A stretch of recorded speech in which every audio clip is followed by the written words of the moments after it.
وہ اتنا کامیاب ہے، میں کیوں نہیں؟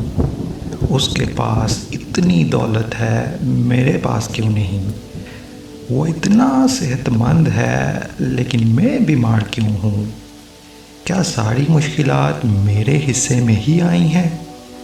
اکثر ایسے تاریک خیالات انسان کے دل و دماغ پر چھا جاتے ہیں، جو انسان کو غم و غصے کی دلدل میں دھنساتے چلے جاتے ہیں۔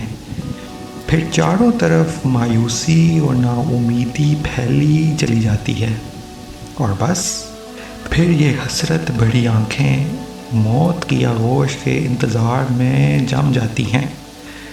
تو آج اس تڑپتے دل کو سکون اور نا امید آنکھوں کو ٹھنڈک پہنچانے کی کوشش کرتے ہیں، اور سمجھتے ہیں کہ خدا کی تقسیم پر راضی کیسے رہنا ہے۔ آخر ایسا کیا ہو گیا کہ ہمارے حصے میں یہ اور کسی اور کے حصے میں کچھ وہ آیا جس کی ہمیں تمنا ہے؟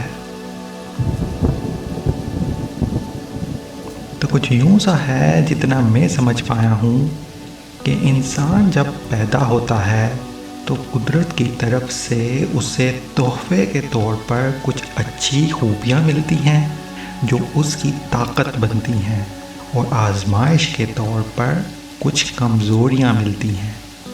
مکمل صرف خدا کی ذات ہے، بے عیب صرف اسی کی ذات ہے۔ وہ کہتے ہیں نا، کسی کو مکمل جہاں نہیں ملتا، کسی کو زمین نہیں ملتی، کسی کو آسمان نہیں ملتا، کسی کو حسن زیادہ ملا، کسی کو دولت زیادہ ملی، کسی کے حصے میں علم زیادہ آیا تو کسی کے حصے میں ایمان کی دولت آئی، کسی کو تنہائی نصیب ہوئی تو کسی کو پیاروں کا ساتھ ملا، کسی کو صحت اچھی ملی تو کسی کو دل کا سکون نصیب ہوا۔ تو اب انہی خوبیوں اور حامیوں کی بنیاد پر ہر انسان کو اپنا اپنا ایک زندگی کا راستہ مختص ہو گیا کہ اس انسان کی زندگی میں یہ والی خوشیاں اور کامیابیاں آئیں گی، لیکن ساتھ ہی اسے ان تکالیف سے دوچار ہونا پڑے گا۔ کسی دوسرے انسان کی زندگی میں کسی اور نوعیت کی خوشیاں آئیں گی، اور اس انسان کی آزمائش کا دار و مدار بھی اس انسان کی خوبیوں اور حامیوں کے مطابق ہوگا۔ تو یہ تقدیر کام کیسے کرتی ہے؟ کیا پہلے سے سب لکھا جا چکا ہے اور یہ سب آزمائش ہے یا عذاب؟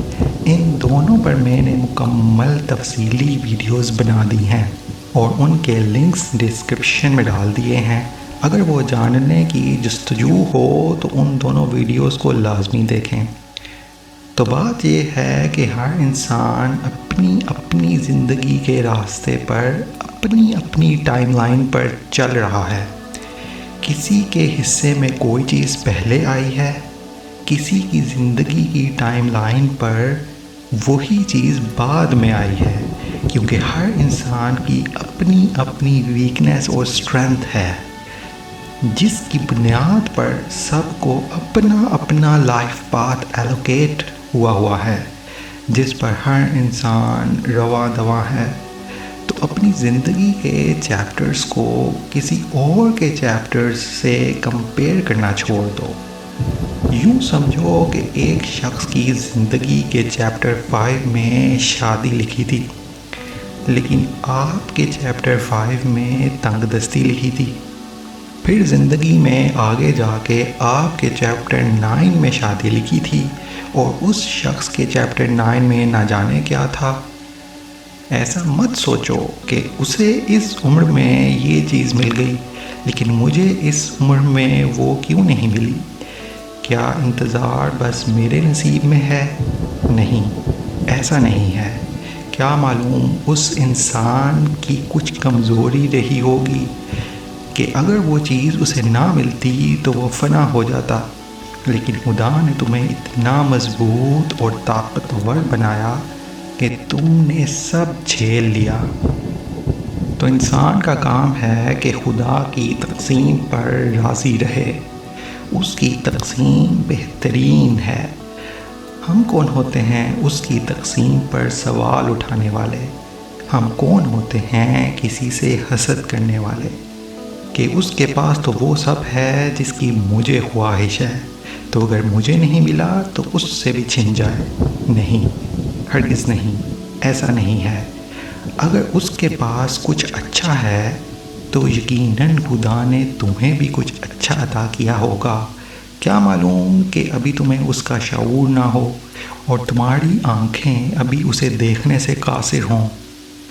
ہر انسان اپنے اپنے حصے کی آزمائش کاٹ رہا ہے، یہ اللہ کا نظام ہے، ورنہ سوچو دنیا کیسی ہوتی؟ ایسے تو پھر ہر کوئی دولت مند ہوتا یا پھر ہر کوئی بیمار ہوتا۔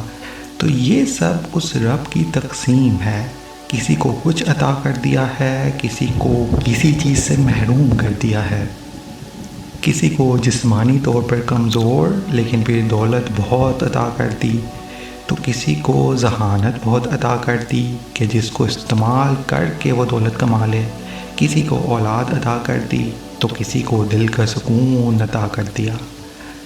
لیکن انسان تو بلاخر انسان ہے، اس کے ذہن میں یہ سوال آتا ہے کہ چلو مان لیا خدا کی تقسیم ہے، لیکن نعوذ باللہ یہ کیسی تقسیم ہے کہ میرے حصے میں یہ والی مشکلات آئیں اور اس انسان کے حصے میں وہ والی مشکلات؟ اس کی مشکلات تو بہت کم درجے والی ہیں لیکن میری تو بہت شدید ہیں۔ کاش اس تقسیم میں میرے حصے میں وہ کم درجے والی مشکلات آ جاتی۔ ایسا کیوں ہوا کہ پہلے مجھے اسٹرینتھ زیادہ ملی، زیادہ طاقت ملی، پھر اس کے نتیجے میں مجھے جو لائف پاتھ اسائن ہوا اس میں مشکلات بھی زیادہ تھیں؟ تو اس کا جواب ہے جنت کے درجات میں۔